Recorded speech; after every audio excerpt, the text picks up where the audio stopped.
It's here. Dun, dun, dun, dun. Yep. A Creality CR-10S Pro. So my most recent video, you saw me working on my CR-10, which was the second 3D printer I ever owned. And although I did have success replacing the heated bed, for whatever reason, I still got the urge to get something a little bit more updated, a little bit more reliable, with a little bit more higher end components. Seems like the CR-10S Pro kind of took a lot of the things that hobbyists were doing after the fact with the CR-10 to make it better, and they kind of incorporated it in a new model from the get-go. And the other thing that I love about the CR-10S Pro is it uses a form factor more like the i3 Megas, where the control box and power supply is right underneath the hotbed, as opposed to the CR-10, where you had the gantry and the hotbed assembly, and then off to the side you had the control box. It took up lots of desk space, so this will take up less space in a format that shares a design with the i3 Mega, which I am already a very big fan of. So let me unbox this. So I actually bought this printer on Amazon as opposed to my original CR-10, which I bought on GearBest, where you'll get a better price, but you're going to probably wait a month conservatively to get your printer.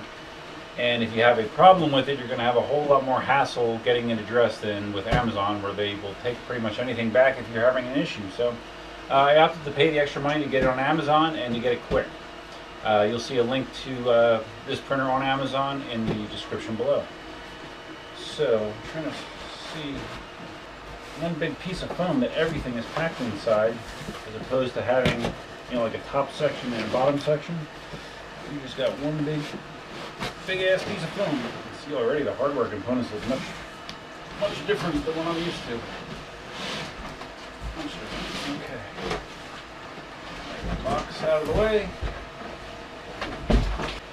It's kind of weird that they have everything in one shell piece, even though it is two parts in here. I think it'd be a little easier for the customer if you had pieces of foam that came apart. Alright, so there's my top section and my bottom. Got a complimentary roll of PLA. Oh, the instructions are better than they used to be. I can already tell you that just by looking at it. They remind me a little bit more of what I'm used to with the Anycubic. Again, that's a good thing. Anytime I mention Anycubic, at least in my book, that's a good thing, because I really like the way that they go about building their printers. There's a little connector down here, which you probably can't see. Two of them actually. Got these two little connectors taped down so they don't slip into the control box. Nice big ribbon cable. You can really see the difference in the hardware side. All metal extruder, hot end looks totally different. Much more impressive. And my old CR-10 only had the single motor on the Z-axis. This has the dual, which has been around for a while. So yeah, it's looking good. I'm going to take a peek at the instructions and just make sure that I install this correctly. I'm just digging through the box here quickly. They give you some extra components, extra hot end components. There's a coupler there, or an extra nozzle I should say. Some clamps, I'm not quite sure what they're used for. USB cable, of course. Integrated spool holder, that's nice. That should be a nice addition as well. What's this? I'm not sure what this is yet. I'll take that apart. A scraper and a SD card / USB stick. And a replacement high quality Bowden tube. That's nice too, huh? Very good. Alright. Yeah, some other stuff I'm not quite sure. Oh, this is a feeler gauge that I'm guessing is probably used when leveling. So yeah, definitely different than what I'm used to getting in my CR-10. Okay, a package that I wasn't sure what it contained. It contained some more tools, a cutter, wrench, various wrenches that you'll be using for the assembly and to take things apart. A little tool to help you unclog a nozzle. It's nice. Alright, so basically this gantry mounts on the sides. Okay, I see. This mounts into these holes that you see here and here. I just need to find the screws that you use to do it. Alright, looks like the screws that you use to do it are in this bag. That also have the spare nozzle and various other hardware included. Dig that out. It's going to look something like this. These are the screws you use to attach the gantry to the base. Alright, just spotted my first head scratcher, unless I'm just missing something in the instructions, but this is not screwed in or connected in any way, which is how the motor turns the lead screw here. So that's a weird omission, but again, this might be something that I'm missing in the instructions, and I certainly want to make sure that I do this correctly. Alright, so I want to get the gantry on first before I address this thing. But it looks like, you know, these have to kind of go in before you mount the gantry. So let's get these started. I am going to go review a video though.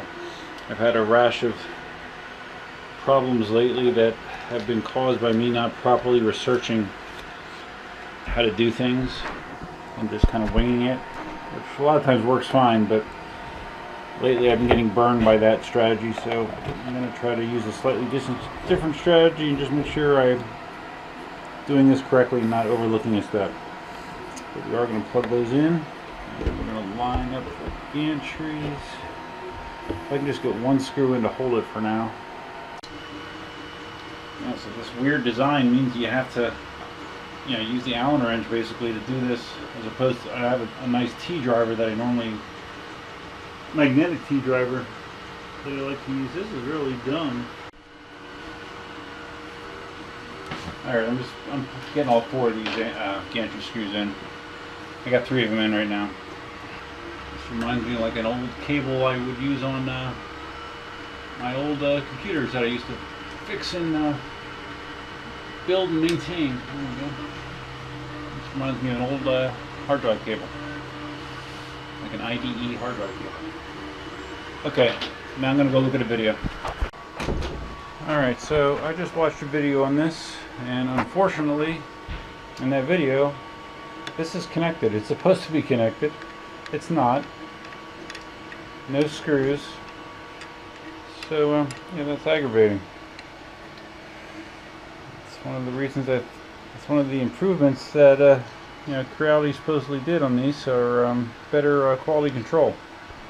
Alright, so what I'm going to do is, I have it firmed up there, and I have a collection of screws. I believe this will fit M3 8mm, I think. So we're going to put these in and hopefully we'll still be okay. Inside one is especially a pain in the ass to try to get.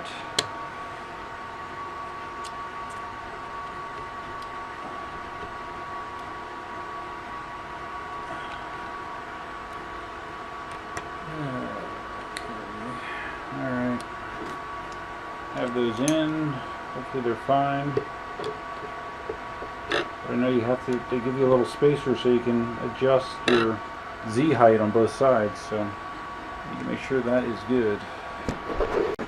Alright, so they include a piece of acrylic that you're supposed to use to, I believe it's a 100mm, 10cm piece of acrylic that you put on both sides of the gantry here to make sure that they are flush with the measuring piece, so you have your both sides at the same height, so you don't have binding. So let's see how this goes. It's kind of hard to do. Alright, so it's right on it there, so let's go to the other side.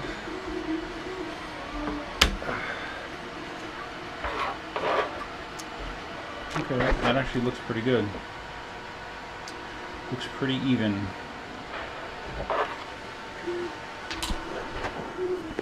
Alright, so now next thing you should do is check your concentric nuts. That's something you normally should do with pretty much any printer, it seems, nowadays. But let me eat dinner first. Alright, so now I'm putting this spool holder on the top. This uses T-bar nuts, which are in a separate bag. So you put the screws through, put the T-bar nuts on so they look like that. Put them in so they slide into the slot, but then as you turn it, as you turn the screw, you want those nuts to rotate 90 degrees so they're perpendicular to the slot. Put these in and I'll be right back. Alright, so I have the base on for this, and then there's a lock fitting.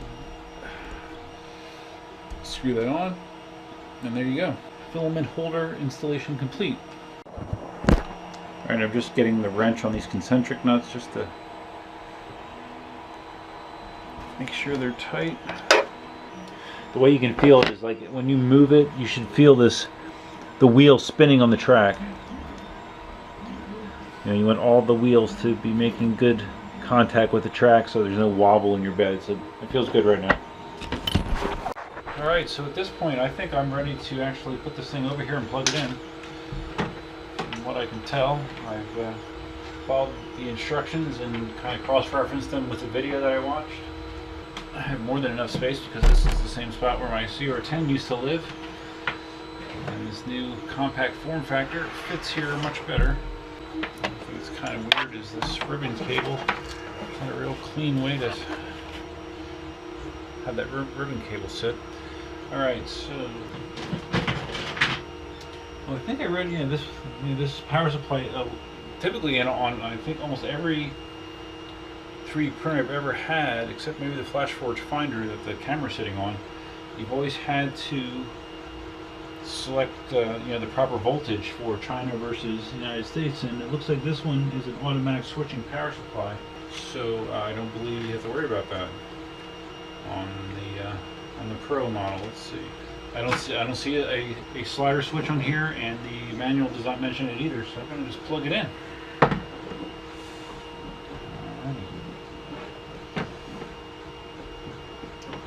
Plug it in and hope for the best. I think I have this light assembly that I had mounted on the CR-10. Let's turn it on. Oh. Wow, that's some crazy music. Cool. Yeah, I have this light here, and I think I will mount again on the Pro. It's a cabinet light, fits in there perfectly. Alright, so let me do that quick. Let me mount that. Alright, not the most glamorous install, but I think it'll be fine. Zip ties will keep it out of the way. And now I have some great light for the printer. I just used the controls to bring the Z height up. Wow, is this thing quiet? Holy cow. I cannot believe how quiet the motors were moving it up. I've never had a printer this quiet. So I guess first thing I need to do is level this, huh? Here's a good look at the control panel on here. Let's go home. Auto home. Please wait for minutes. I'm going to try to level it manually. That doesn't sound good. What the hell? What's that about? Oh, that's right. This actually has ABL in it, doesn't it? Is that, huh? Interesting. Yeah, I totally forgot it has ABL. It has a touch sensor.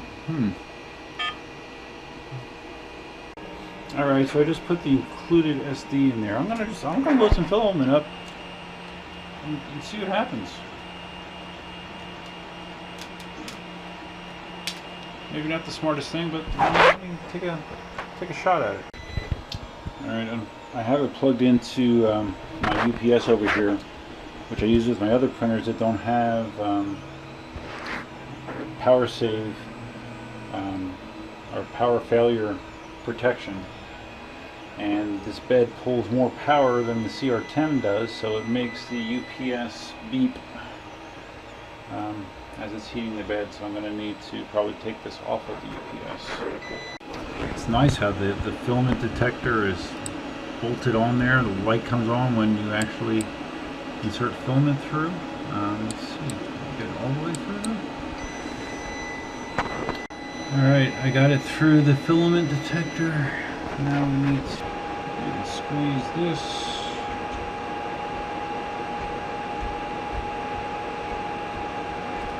Just going to keep feeding until it gets to the hot end.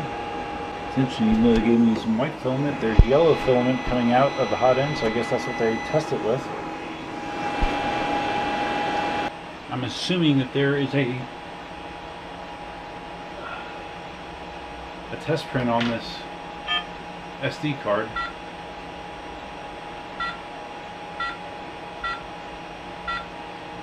And maybe not. Maybe not. 5 pages of nothing. Huh. Alright, I'm surprised. They always have a test print on one of these cards. Okay, I guess I should get one, huh?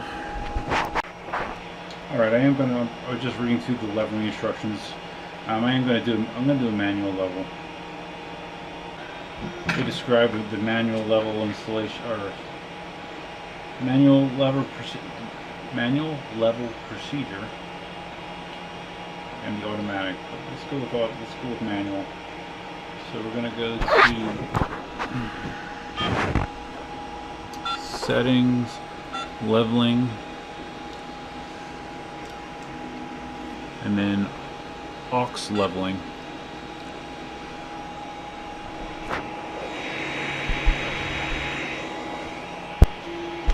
It's interesting, like in the way that, okay. We want to do the corner first, so let's go to number 2.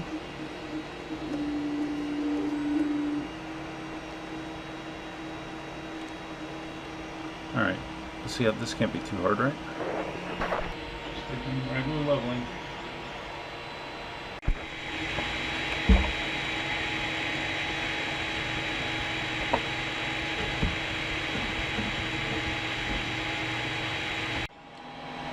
Okay, so after putting this SD card in my computer, I did find that there are some test files on here actually. The 10S Pro, I guess, has the same limitation that the CR10 does, that any STL files that you use, or G-code files, have to be in the root of the USB drive, or the SD card actually has to be in the root, otherwise it does not see it. So, and I'll put something. There's a test dog print in there, so let's see if actually, there it is. Okay, it shows up. Test dog print. For test dog, looks like we got a nozzle temp of 200 and hotbed temp of 0. Is that right? Don't have to heat the bed for this? This special surface, I don't know if this is PEI or it kind of looks like PEI. Maybe it doesn't even require a heated bed for PLA. I'll let you know. Because I know that technically, I mean, you don't have to have a heated bed for PLA. My Flash Forge Finder right here, my first printer, which I've done hundreds of prints on, and it only really does PLA, doesn't have a heated bed, and works just fine. The only thing that I'm not crazy about with a non-heated bed is I like that it grabs on when it's hot, but when it cools down, like my Anycubic printers, the ultra base surface, when it cools down, the part just lifts right off. So it'll be interesting to see how this works. Alright, here we go. It sure looks like it's not heating up the bed. It's ready to print. This is the test dog. Will it work?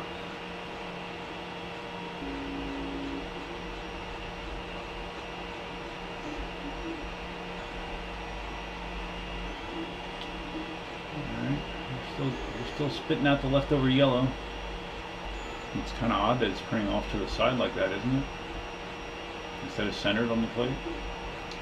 And just this is the raw G-code file on the SD card. I did not, pull this into Cura or anything. I just printed the file that was on there. So let's see what happens.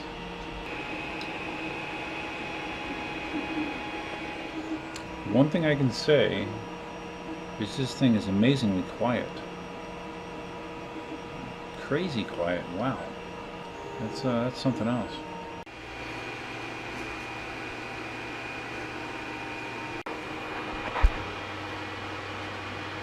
Print looks great. But I can tell you already that I do not like this build surface. I do not like a build surface that I have to sit here and fight with a scraper to.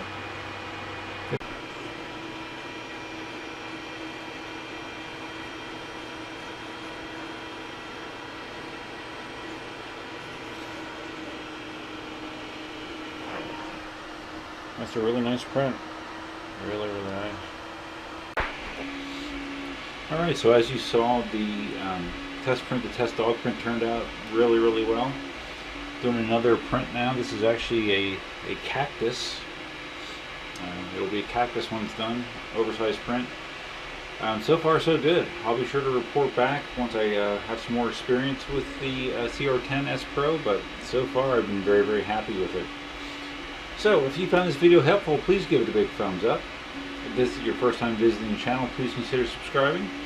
And feel free to leave your comments, suggestions, thoughts, ideas below. I read them all. I appreciate it. So that's all I have for you for now. Till next time, definitely not.